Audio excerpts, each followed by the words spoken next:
Hello and welcome to the Ditch That Textbook Digital Summit, where we are all about technology, creativity, innovation, and all of those practical ideas that you can use in your classroom right away. My name is Matt Miller. I'm the author of Ditch That Textbook and the host of the summit. And in today's episode, we're going to be talking about artificial intelligence in the classroom today, tomorrow, and beyond. Maybe you've been hearing a lot about artificial intelligence recently, and you're looking at today and you're trying to figure out, well, can it help me in my classroom today? What can it do to support my students and help them to learn? But maybe you're starting to think even to tomorrow and beyond, and maybe you're asking, like, where is all of this going? How is this going to change the way that the class runs, the kinds of things that we ask students to do, and maybe even the way that school looks? Well, in today's session, we're going to be looking at all of that. We're going to take some time at the beginning to look at how it's impacting us today, but then we're going to look into the future a little bit and see how it might look in the future. And so today's guest happens to be me. You got me today. Usually I'm pulling somebody in on the to split screen with me, but today you've just got me. So if you haven't met me, hello.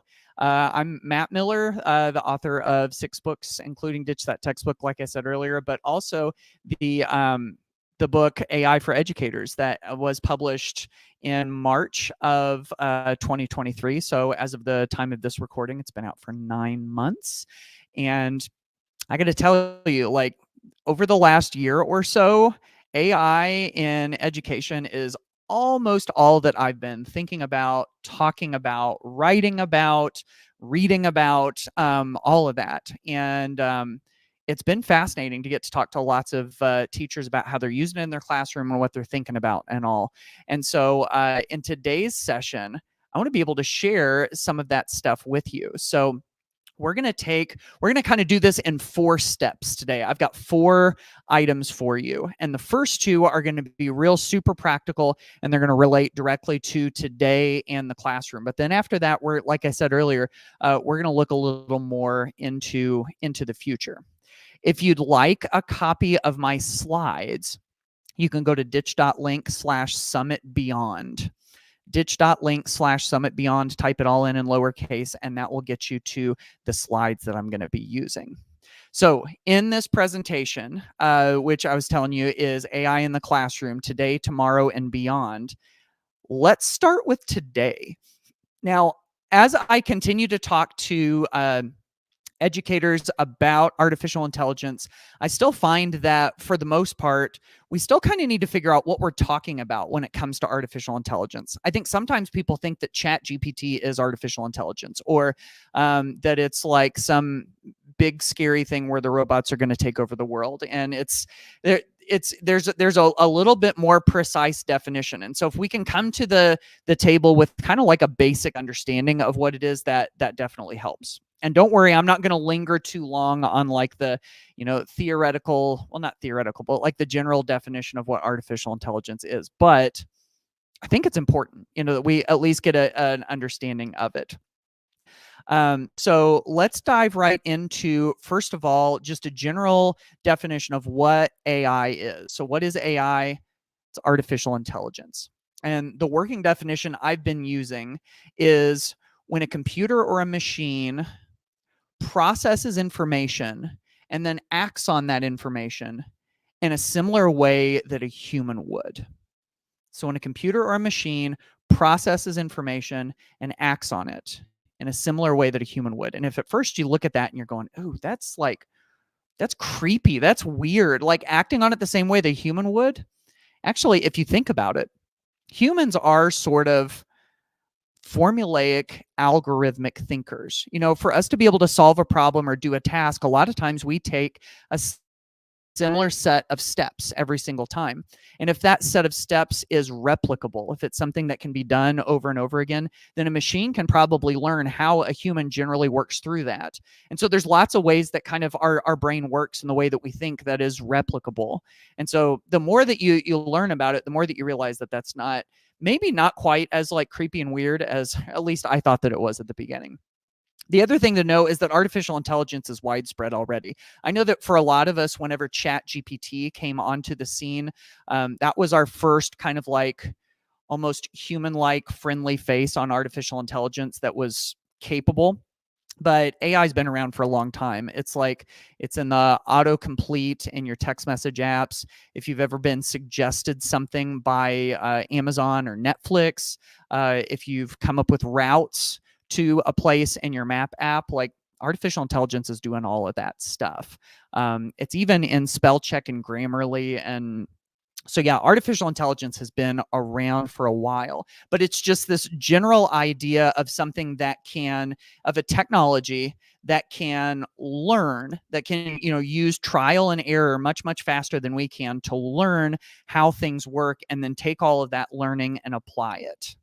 So that's kind of the general idea of what we're talking about.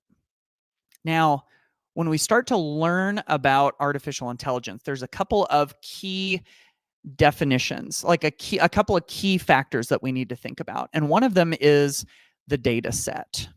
So what is the data set in artificial intelligence? Well, it's basically like what the artificial intelligence learns. It's how it becomes artificially intelligent, so to speak. And so it's the information that AI is trained on. Like it says on the screen, can be comprehensive or limited, and it often has gaps and biases. The way that I like to think about it is this. A data set is almost like, it's kind of like, if you think of it as an enormous library, this works. So think of an enormous library, biggest library you've ever set foot in. And there are books on all different kinds of things. And so if you were to live your entire life inside of a library, you're locked inside of a library, and the only way for you to understand the world around you and other humans that live in it is to read the things from that library. That's kind of the way that AI learns about the world. Now, to give you an example of a data set, ChatGPT's data set includes materials that make up 300 billion words. And they include things like, publicly available books online, various web pages, Wikipedia, even things on Reddit and things on people's blogs on Blogger. So there's a wide variety of things. And when you hear some of those, you might be encouraged to think, well, what does that mean about the reliability of those, of those sources? Well, the quality of the data set, the quality of the data that goes into it has a lot to do with how intelligent the AI model is. So that's where it gets all of its information. So now that it's got a whole bunch of information, if you can imagine, it's like a box full of a whole bunch of words, like a whole bunch of facts. How does it make sense of them? The next term we're going to look at is the term neural network. It's a method in AI of processing data in a way that's inspired by the human brain, and it's also known as deep learning. So if you know anything about the brain, the brain has all of these neurons, and they're connected by synapses. And it's, the brain is based a lot on connections and how strong the connections are between different things that we've learned. And so computer programmers basically were inspired by that to come up with a way to, create all of these little tidbits of information and then strengthen the connections between different ones. So if you think of it as kind of like a great big word web of varying layers, that's kind of the way that it takes all of this information that it's learned, and it looks for patterns and commonalities and consistencies of how all of these things connect. And that's how it knows that, certain things go with others. And whenever you do that, millions and billions and trillions of times between all of these things, you start to get a picture of how certain things relate together. So once it's got all this information and it figures out how it all sort of fits together, how does it train on it? How does it create information that's helpful to us? Well, that's where parameters come into play. So here's what a parameter is. It's what AI developers use to adjust the creativity, the tone, and the output of these AI tools. And for instance, ChatGPT has 100 trillion parameters. And here's how you can think of what a parameter is. A parameter is kind of like a knob on an enormous mixer board. You know how if somebody uses the mixer board, knows what they're doing, they can adjust any one particular knob to just a teeny tiny part of the sound to make the whole thing sound exactly the way that they want. That's the way that the developers change the way that the AI puts out information to us, either in text or in images or in computer code or whatever that might be. So if you think about it, it gets all of this information.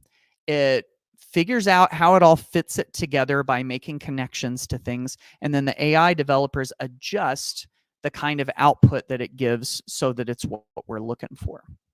And, AI has been around for a while. And it's in lots of things, like we mentioned earlier. AI can learn, it can process, it can create, it can do. And its ability to do that can be applied in many ways. So when you have an AI model, when you have an artificial intelligence, what can you do with it? Well, it's used in apps to interact with us and to give us ideas and to create text for us and create images. It's this AI is used to do a wide variety of things in our lives, and it can be put into lots of different devices. So that's kind of a quick overview of what AI is. Hopefully, maybe that simplifies it a little bit and gives you a good picture of what it is. And if you apply it to something like ChatGPT is a particular type of AI called a large language model. And its job is to, take requests from the users and then generate something for us in text based on all the things that it's learned. So if all of that kind of helps you understand what AI is a little bit better, then maybe that leads you to this next question. And this might be the reason that you got into this particular session in the first place. This is the real super practical, like nuts and bolts question. How can AI help me right now, like today? What are things that we can do in schools, in education, where AI can make our lives easier, or can elevate our level of thinking, or improve the learning in the classroom? I know this is the part that really excites a lot of folks because, for so long, so many of us have gotten more and more and more things put on our plates as educators, to the point of burnout, really, right? Like it just seems like it's been such a long time since someone has tried to say, okay, how can we take things off of the plates of educators? I know there's a handful of folks out there in the world that are trying to do that, but the vast majority doesn't feel like it's that way. And I feel like we're in this kind of special moment in time right now where some of these AI tools can help us do things more efficiently and effectively so we can save time for what matters most to us. So how can AI help us right now today? Here are some of my favorite ways. These are 5 of my favorite ways that I'm seeing AI do that. And one of them is just very simply that AI can give us ideas and save us time. It becomes kind of like a thought partner. I want to show you my shirt real quick. See, I had these shirts made that say, AI is my new teaching assistant. And that's sort of the way that I feel about it. I used to, when I was teaching high school Spanish, actually, I'm getting ready to go back in the classroom in January and do a semester teaching high school Spanish again. Kind of excited about that. But I remember years ago, I used to think, what would it look like if the school district hired me an assistant? Like a teaching assistant could help me grade things, help me create materials and stuff like that. And I thought, oh, they'll never do that. That's money, and that's just, it's never going to happen. Well, we're at a point now where maybe we have kind of like a digital assistant, an AI assistant that can give us ideas and save us time and come alongside us and help us to get more done and to come up with creative ideas. So how can AI give us ideas and how can it save us time? Well, very generally, I have seen that lots of folks in education have turned to AI assistants like ChatGPT, like Microsoft Copilot, like Google Bard. There's a whole bunch of them, that and really all you've got to do, if you've never tried one of these AI assistants before, really all you've got to do is just go to one and just start asking it to do things for you or asking it to explain things to you. And so what are some things that it can do? Well, in the left column here, these are some things where I know of educators that have gotten ideas in this way. For instance, you can ask it for lesson plan ideas. You can ask it for discussion questions, comprehension questions, project ideas, from the little bitty comprehension questions to the great big project ideas. You can ask it for common misconceptions that students have about your content. Go bigger than lesson plans, go to unit plans. Independent practice ideas for students to get practice with new material. Collaborative work ideas, assessment options, reflection questions that students can use to reflect at the end of a lesson. I mean, any of that stuff, if it's helpful for you to have ideas of it, go ask an AI assistant for it. Something like ChatGPT. And what I've found is that if you go do that, it's almost like it becomes your first draft. Don't expect an AI assistant to do any of this stuff over here and make it like perfect the first time. But if it gives you lots of ideas, or it gives you a version that you can run with, maybe you can take that version and then just modify it so that it saves you some time over you doing it yourself instead of just having it do it for you. Speaking of saving time, how can it save us time?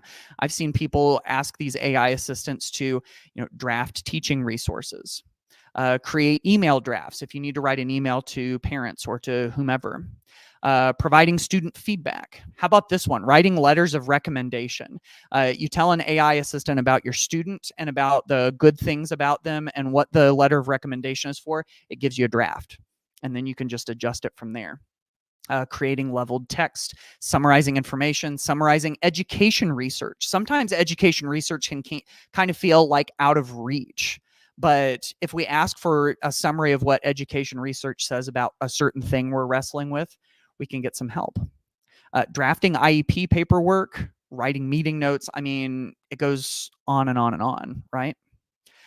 So what are the tools that can help us do that? Well, like I said, some of these AI assistants that run off of these large language models. ChatGPT is probably the most well-known one. Microsoft Bing, which is being rebranded to Copilot. Actually, I'm kind of a fan of that one because it uses the more powerful GPT-4 model. See, the free version of ChatGPT only uses the GPT 3.5 model, which is less sophisticated, less intelligent, creates lesser responses. Google has just recently released its Gemini model, which is running on Google Bard, which is its AI assistant, and it'll continue to get smarter. But then there's some other ones too, like Pine, Claude, Perplexity. Even Magic School has its own AI assistant called Raina that I've heard really good things about. Speaking of Magic School, it's one of a couple of kind of like standalone teacher tools that I really, really like. Magic School has probably more than 40 at this point, different teacher tools that leverage AI to help you get work done more quickly. And then there's even EduAid, which is another good one, which helps you create entire lesson plans. One of its tools that I like the most is its lesson seed, where you give it a topic and it gives you kind of like the boilerplate framework for an entire lesson, and then you can go modify and add new things to it. Now, if you're looking for more ideas of how this can support you in getting ideas and saving yourself time, I've got a couple of resources for you. So one of them is this PDF guide I created called 50+ Ways that ChatGPT can support educators. And when I say ChatGPT, I'm talking broadly about AI assistants. So these are just things that you can go ask AI assistants to help you do, just to give you some ideas of the kinds of stuff you can ask. And then if you want to use it to take your teaching and learning to another level, check out this other one, 20 ChatGPT upgrades to pedagogy. This is kind of like if you want to step up your teaching game, these are some of the things that that you can use. So there are links to those right there on the screen that you can grab, and then we'll also include those in your notes for this section as well. Now, to wrap up this ideas and save us time thing, I kind of spent a little bit more time on this one because it's really where a lot of us are living. It's like that felt need that we really need some help with. the truth is that you don't have to use AI to completely blow up everything and start over from scratch. Like, you can use AI to enhance your existing lessons. So I'm going to make this a little bit bigger, and you'll be able to see this is a summary, like an infographic summary of this post that we have that you can get to at ditch.link/AI lesson. It's this great big AI lesson planning post that we've done. And so it suggests things that you can add, little things that you can do to enhance your existing lessons, like asking an AI assistant for analogies, or asking an AI assistant to turn some of your content into an engaging story, or to align it to content standards, or ask for real world connections. Like, if those are all things that are helpful to you in any way, those are the kinds of things that you can ask an AI assistant to help you with. All right, so that's number one. AI can give us ideas and save us time. Let's go on to number two. AI can be a thinking partner or a collaborator. And this works for teachers, but this also works for students. And I think as AI assistants start to make their way into more student-facing tools, this will become a more and more common thing. I know for some of the tools like ChatGPT, students aren't old enough to like directly put hands on and use those AI assistants. The teacher can use it. The teacher can actually use it and then take the response and stick it in a document and send it to students, or show it on a screen. And then that's all well and good under the terms of use.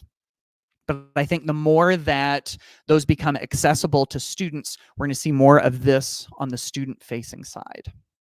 So what could this look like? How could you think alongside an AI model, or collaborate with an AI model to kind of like improve teaching and learning in your class? I want to give you a couple of ideas. These are some of my favorites. One of them is to use an AI assistant to play the part of someone. And this could be a character in a book. This could be someone in history.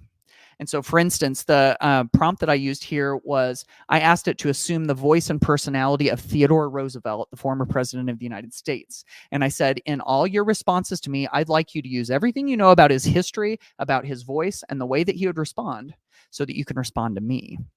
And so what does it do? It says that it is that understands my requests, and that it's going to assume his voice. And so then I asked him a question. Hey, technology has changed a lot in the last few years, especially with AI. How do you feel about it? And so what do you think Theodore Roosevelt would say? He's sort of an adventurous guy. And so what does it say? It says, I feel a mixture of admiration and apprehension about the rapid changes in technology, especially artificial intelligence. It even pulls in some historical facts about being fascinated by inventions of the time, like the telegraph, the telephone, the automobile, and even the Panama Canal. And then it says, therefore, I feel that technology is a double-edged sword that can be used for good or evil, depending on the choices that we make. So some of this stuff is historically connected, but some of it reflects kind of the way that he would speak too. I think by doing something like this and putting it up on the screen so students can see it could make learning really, really engaging. It would also be a really interesting critical thinking exercise for students to look at that and say, hey, based on what you've learned about him, do you think that that AI response is an accurate depiction of what he would say? Do you think he would really say that? And that conversation could be really enlightening too. So that's one way where we can, I think, collaborate with AI and do some really neat things. Here's another activity. In fact, this is one you can try in class, and it's pretty simple. It's this activity that we call the Be the Bot activity. And it's just a simple prediction activity.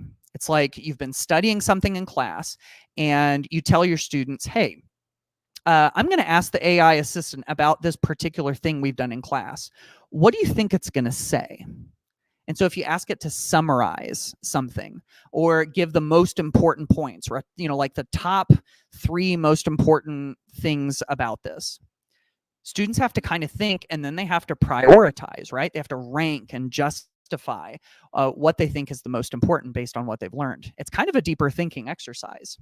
So for instance, I did this one where I told it, this is the kind of thing that I do in professional development. And whenever I lead workshops and breakout sessions with teachers about artificial intelligence in schools and school districts, this is the kind of stuff we do. I say, hey, I'm taking a tourist trip to Indianapolis, or wherever we might be doing the workshop.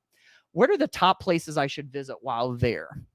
And so then the teachers are all kind of like writing down what they think their top things are. And then I ask the AI assistant and they see the summary. And then they get to kind of compare it against theirs and see whether they agree with it or not. It's a really neat activity. So if it's something you think you might be interested in, there's a link right here, ditch.link/bethebot, that you can use to get a copy of the template that you see on your screen, this one right over here. And you could run this with students or teachers or whomever you want. So that one's number 2. AI can be used as a collaborator or a thought partner. Let's go on to number 3. AI can create lots of examples. That's one thing that it's really good at. And even if you're just asking an AI assistant, write me an essay about this particular topic. Give me a summary about this thing. Summarize this book. Tell me about the key characters in it.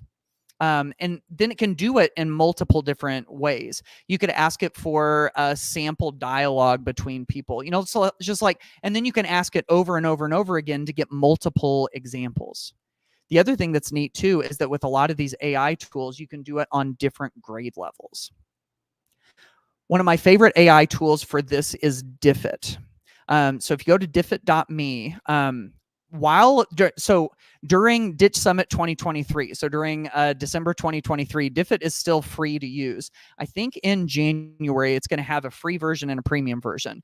So there will be a paid version of it, but you'll still be able to do some of the stuff in it for free. But here's what Diffit does. It lets you pick a topic, specify the grade level, and then it will create a reading passage on that grade level for you. And then it'll also throw in other resources like a summary, key vocabulary words, discussion questions, comprehension questions, so on and so forth. And then when you're done with it, you can use it for whatever. And of course, if you read this and you go, oh, this is too complex, oh, this is too basic, you just change the reading level and you have it generate another one. Notice that it also has a translation feature too, so it can translate it into different languages. So if you haven't checked that out, that can definitely work. And then again, your artificial intelligence assistants like ChatGPT, like Microsoft Copilot, a lot of those can do the same kinds of things if you ask them to.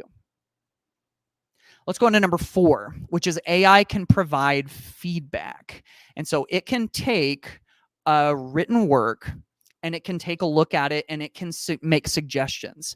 Of course, these suggestions are based on what it knows about, what good writing is, that it's gathered in its data set and that it's trained on and learned from. Now, when it comes to this feedback, you have to sometimes kind of take it with a grain of salt and understand that it's going to do the best that it can, but it may not perfectly align with your class. But what I've found is that imperfect feedback given instantly or in the moment may be just as impactful as delayed feedback that is much, much more precise. I'll give you an example. I'm getting ready to go back and teach high school Spanish. I'm going to be teaching all levels of high school Spanish. One of the ways that I plan to use AI to provide feedback is by using Curipod, which you can find at curipod.com. It's free, at least as of the recording of this. And it will create these interactive slides for your students. And one of the types of slides that it creates is a feedback slide. And so in the feedback slide, you can have students write. Like in this one in Spanish, I asked it to describe your day yesterday in 3 sentences. And so then I asked Curipod to look at that based on grammar and vocabulary usage and provide feedback. So then here are all of the responses. I introduced a couple of mistakes into it just to see what it would say, and then it gives some feedback. Now, it's not all exactly the feedback that I wish that it would give, and it's not necessarily as detailed and specific as I'd like it to be, but it's something. And if it can give that to students in the instant, that may be super helpful. I found also that another tool called Formative, which you can find at formative.com. It's kind of like a quiz tool. It's got a student feedback feature that's generated by AI as well. So if you're looking for some ways to be able to provide students feedback and have AI help you, those are 2 of my favorites that I've found right now. And then generally, I think that AI can be a fantastic accessibility tool. making learning more accessible to more people. Some of the things that AI tools are already doing is translating text into lots of languages to help your students who are non-native English speakers or even their families. Reading text to blind or low vision students, extracting text out of PDF files, reading speech and live closed captions, which we've actually had for a little while. And then there's this other site called Goblin Tools, which you can find at goblin.tools, that has all of these little tools that helps. It even says it helps like neurodivergent students with executive function and difficult tasks that they may need some support with. So as far as accessibility goes, that's a big one, I think. So those are some things that it can do to help us out today. Okay. So now we're kind of coming to a fork in the road, so to speak, in this presentation. Because you remember at the beginning, I was talking about how our session was about AI in the classroom today, tomorrow, and the future. We've talked about the today part. Now, this next part that I want to talk about, we're going to start to look into the future a little bit. And honestly, I've got to say, I haven't heard hardly anybody talking about this. But this is one of my big curiosities. And one of the things that I think we've got to get right when it comes to AI in schools, and that is asking the question, where is all of this headed? Where are we going with all of this? If AI continues to grow at the rapidly exponential pace that it already is, it's going to start changing things pretty quickly. I mean, it already sort of has, and it's going to continue to do that. And so if the question is, or if the reality is that AI is going to change quickly and it's going to start changing things fast, I think we've really got to ask ourselves, in schools, where is AI headed and how's it impact education? And what can we do about it? So what I want to do is I want to give you a little peek into the future of where I think AI is going. Because I think really right now, a lot of us are just thinking about, oh, how can it help me plan lessons? How can it help me grade my work? How can it help me create slides for my class? But what I want to do is I want to look not through my today glasses. If you've heard me talk about AI, you've probably heard me use this analogy. This is an analogy that I talk about in my book, AI for Educators, which, by the way, if you liked that last section with a whole bunch of the practical today things, this thing is packed full of it. But we also look a little bit into the future. And so in this, I talk about how we need to not just look at the world through our today glasses. Because you see, when we look at the classroom and our schools through our today glasses, we're looking at it in light of the way that the world is today, preparing students for the way that the world is today. But see, here's the problem with that. Our students' future isn't based on today. Our students' future is tomorrow, right? The tomorrow of 2, 5, 10, 20 years in the future. And so if we're preparing them for today, we're preparing them for the past. This is their past.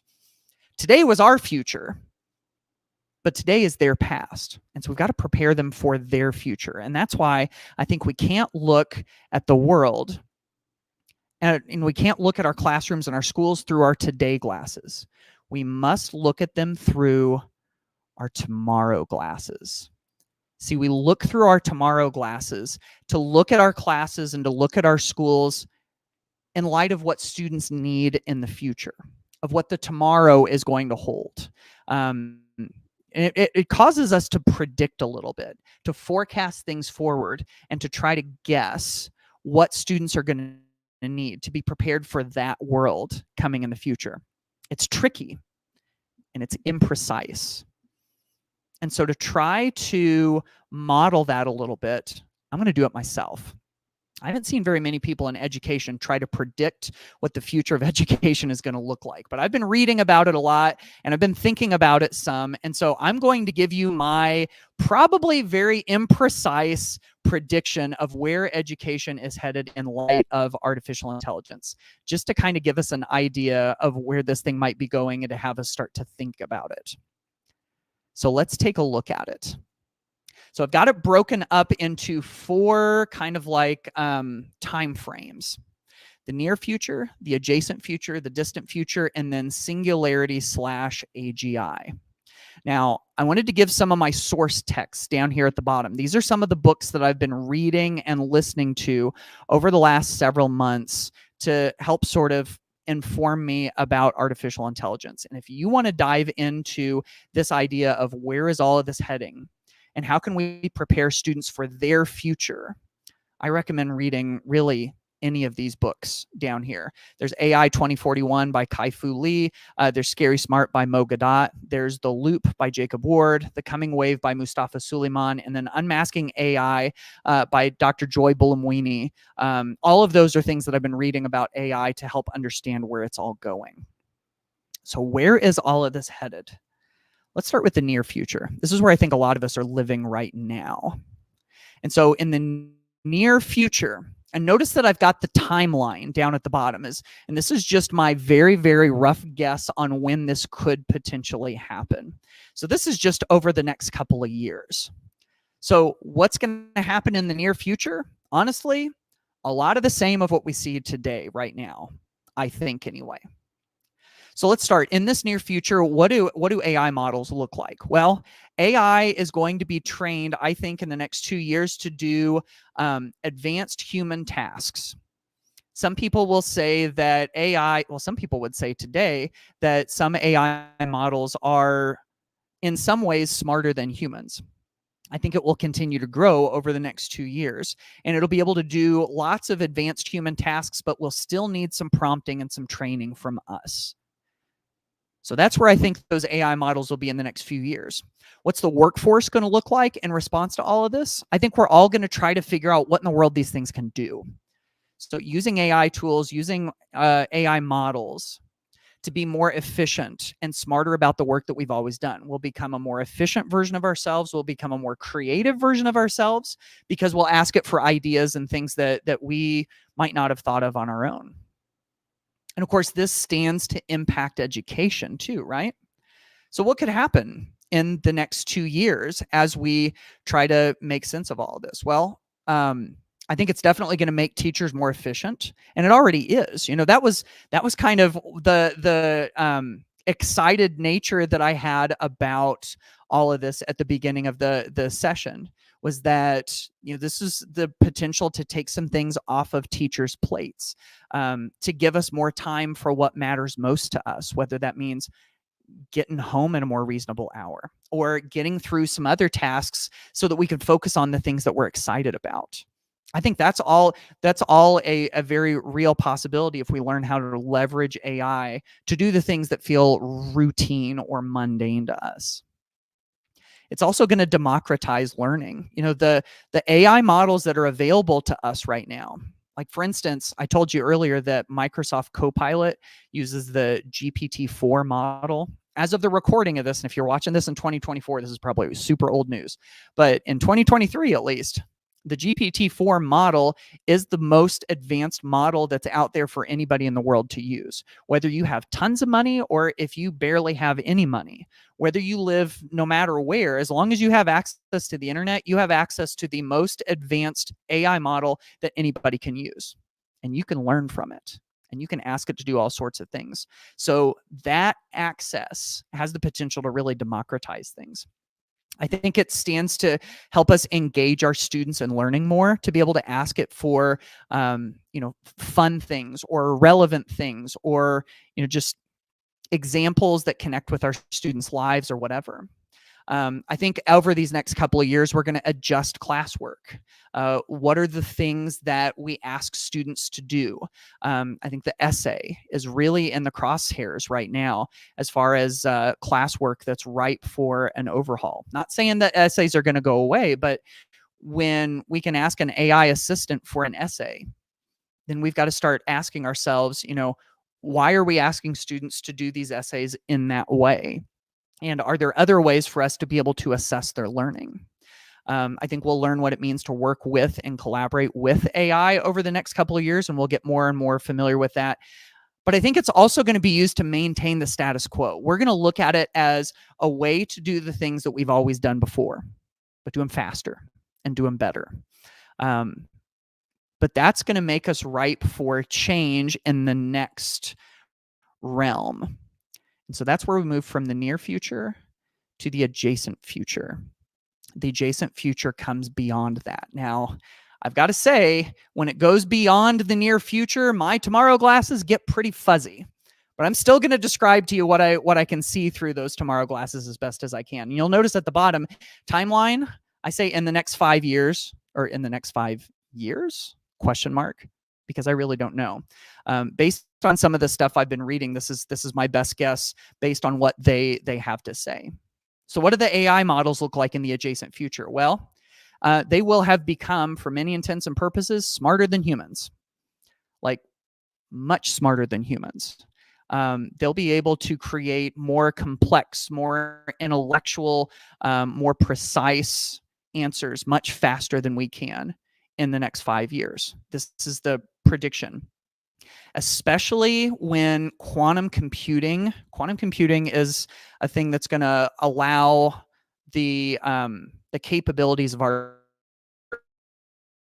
artificial intelligence to increase like exponentially. When quantum computing hits, the ability for it to take off is going to be even bigger. What's the work for ourselves? What's going to start to happen?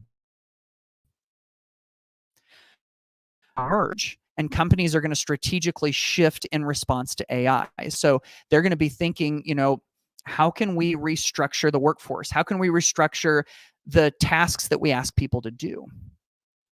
So what does school look like in the next 5 years in the adjacent future? Well, again, through my fuzzy tomorrow glasses, I'm thinking maybe we're going to start reconfiguring the school day. We might start reconfiguring teacher duties, what we're asking teachers to do on a day-to-day basis, and even the physical space of our schools. I've already started reading articles about how people think that a 4-day work week with the advent of AI is going to become more and more common. And we're already starting to read that stuff today, that it's coming. So, in the adjacent future, I think that's a reality. I think we'll start to emulate real life examples of AI human collaboration. We're going to start to see in industry, in companies, how AI and humans are collaborating, and then we're going to borrow those examples to help better prepare students. I think we'll see more complex student output. When we're able to collaborate with AI and get a higher starting point, I think we end up with a higher finishing point as well. I think we'll have more student-driven personal learning because students will now have more and more direct access to these AI assistants. And so if they're able to directly ask an AI assistant, especially one that follows along with them and kind of keeps up with their pace, I think we can start to see these personalized AI tutors. In fact, in the book AI 2041 by Kai-Fu Lee that I alluded to earlier, he has an entire chapter about education, and this is the thing that he focuses in on probably the most, is how large language models like ChatGPT may become more and more sophisticated so that they can kind of like progress along with students, learning about the students, learning about what motivates them, what they've learned, what they're strong at, what they're weak at, to be able to suggest learning paths for them and become a personalized AI tutor. Does that happen in the next 5 years at scale? I don't know.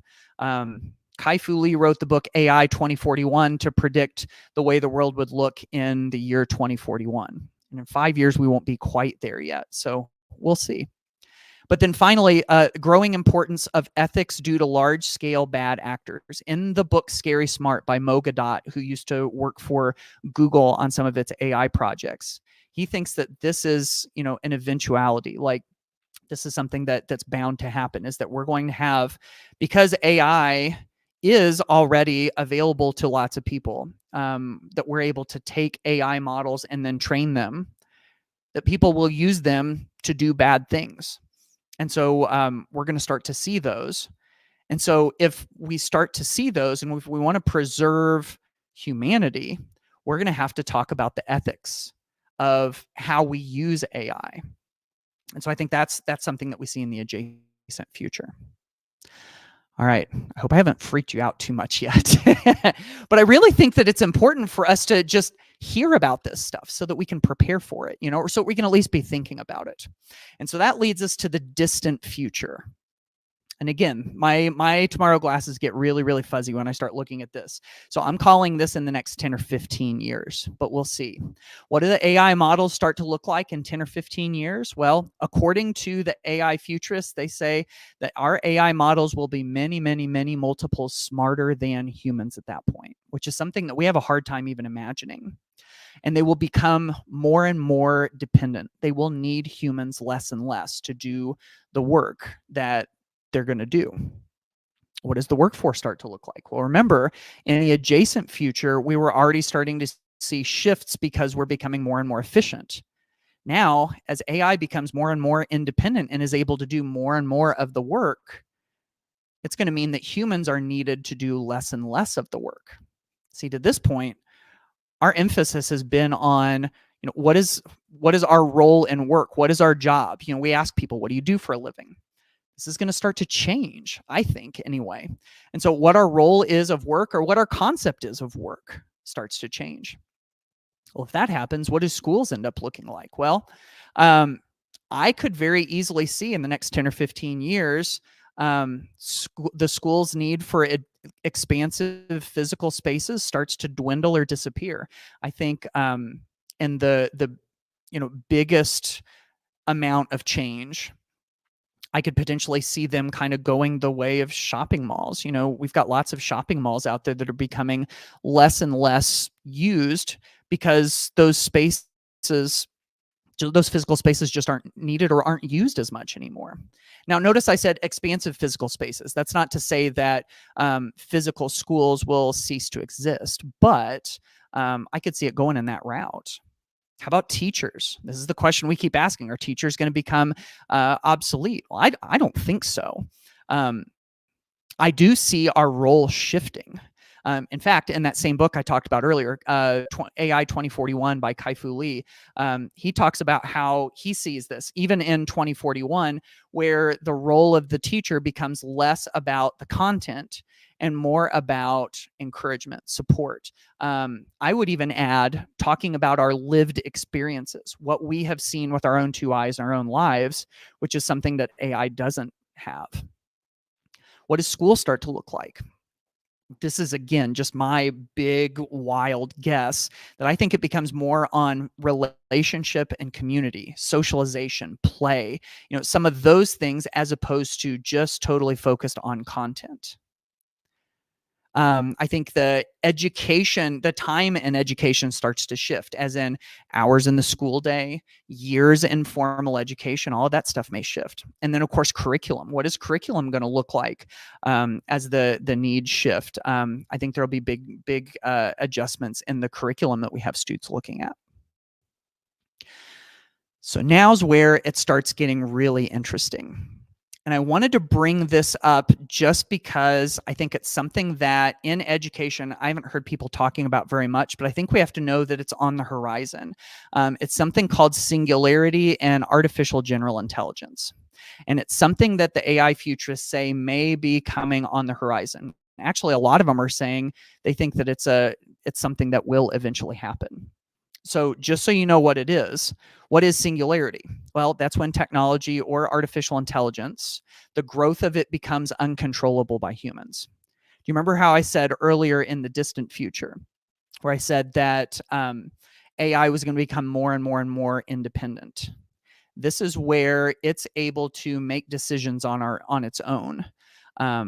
And I know this is the kind of thing that they write dystopian novels and movies about, and has been the thing of science fiction. But with the advances in artificial intelligence, it's something that really could be coming.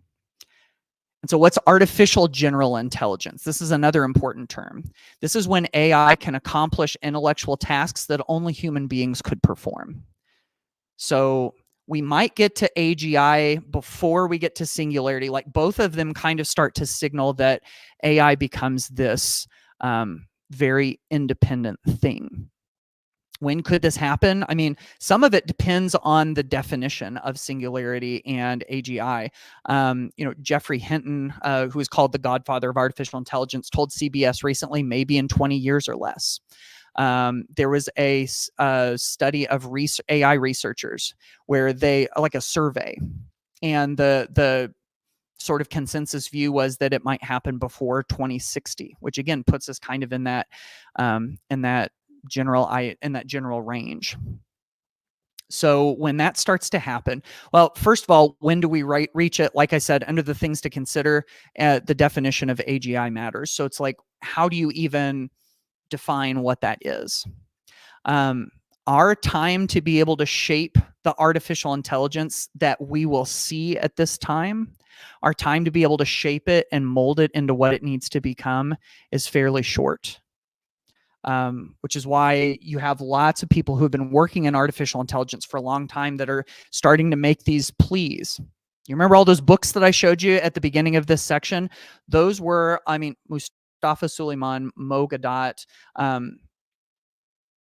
Jacob Ward, all of these people are Kai-Fu Lee. They're all seeing where this is headed, and they're giving these warning signs that we need to start acting soon. And a big question we're going to have to ask ourselves is, what's special about us as humans as we go forward? I didn't want to share this with you to freak you out, but I really do. I mean, there's just enough people that are deep into this that are starting to talk about it that makes you start to think, we need to know about this. We need to understand where maybe this is heading and what impact it might have on schools. Notice that I didn't put the impact of this AGI and singularity on schools, because I don't think any of us really understand what's going to happen when all of this, when we reach this. Okay, so let's bring it back to the practical a little bit. Take a big deep breath. Remember that we're still in the present. We're still in today.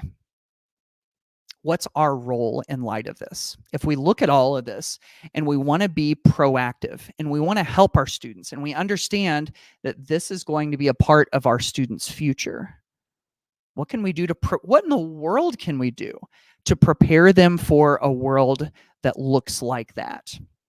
I think there's a handful of things that we can do, like small shifts that we can start making in our classrooms and in our schools and our school districts right now to help prepare students for it. In fact, I wrote about it recently, and you can go see this entire post where I go into detail with all 6 of these at this post that's at ditch.link/AI skills. 6 ways to prepare students for an AI future. So let's just talk about a few of them. Number 1 is to focus on why over what. So much of our education system right now is, can you come to the right answer? Can you get the right answers on the quizzes and the tests and the standardized tests and everything? Information is cheaper in an artificial intelligence world, but we still want students to think. Thinking isn't going to go out of style. Developing skills as a human isn't going to go out of style.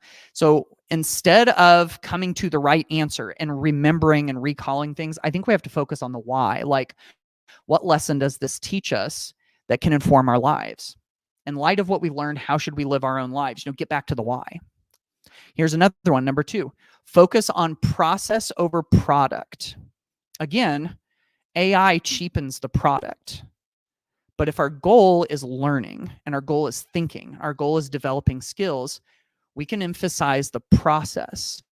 We can have students talk about the process and demonstrate what their process was. When we get back to the focus on that, then we're less focused on the end product that can be heavily influenced by AI.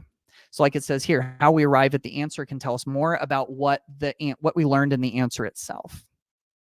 Number 3, emphasize problem-solving skills. If we have students get out into the real world and the world is changing quickly due to AI, due to growing technology, due to a changing workforce, solving problems, being able to solve problems is going to be huge. So we want to get them practice at solving complex problems so that when they see them in the future, that'll help them. I think number 4, we can discuss the ethics of actions. There are going to be an awful lot of hard ethical decisions that are going to need to be made about artificial intelligence in the coming years. And so We want students who have had some practice talking about the ethics of things and trying to figure out what's right and what's wrong. And how do we know if it's right or wrong?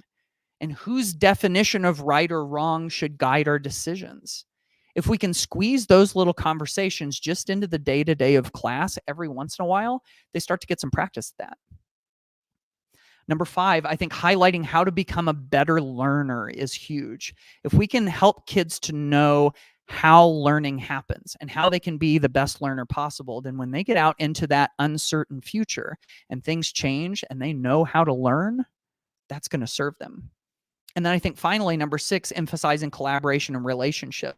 No matter what happens with artificial intelligence, we humans are still going to be here, right? Depending on your view, no, we're still going to be here. And so if we're able to interact with each other and work with each other, it's going to help us to reach our goals that we have. So I think those are just a few of the ways, if you're starting to think about in your own class, what little things can you do to start helping? If you're thinking in your school or your school district, as we do our big picture planning, what are some of the kinds of things that we can do to help prepare kids for this unknown future? I think these are a few of the ways that we can. So to wrap this up, I'm going to just share with you a couple of resources that I've got where I'm sharing some ideas, where other people are sharing ideas, and where you can continue to grow in this area. One is my book, AI for Educators, which kind of walks you through in a very readable format what AI is all about, what its implications are in school, how do we deal with academic integrity, some very practical ways that you can use artificial intelligence, and then a little bit of talk about the future. I start that conversation at the beginning of this book. So anyway, if you're interested in learning a little more about that, there's a link where you can get it in paperback and Kindle ebook on Amazon. In fact, I know of some school districts that have done some book studies on that. We've got some book study materials. If you're interested in getting some of that, then you can just reach out to us and we can even get you a bulk discount. Here's another thing we've started recently that's completely free. If you are a school leader, which could mean like a school admin, like a principal, assistant principal, if you're in the central office, in curriculum or IT, or a superintendent, or even if you're a teacher or library media specialist or someone that's serving on a committee that's helping guide AI decisions, I started this community called AI for Admins. We've got more than 1,000 educators from all around the world, and we discuss some of these issues in group forums. I'm sending weekly emails out with updates and resources. There's lots of things that you can share. I did a recent presentation to school leaders in video that's available in that. You can see it right down here. If you're interested in joining this, you can go to ditch.link/AI for Admins.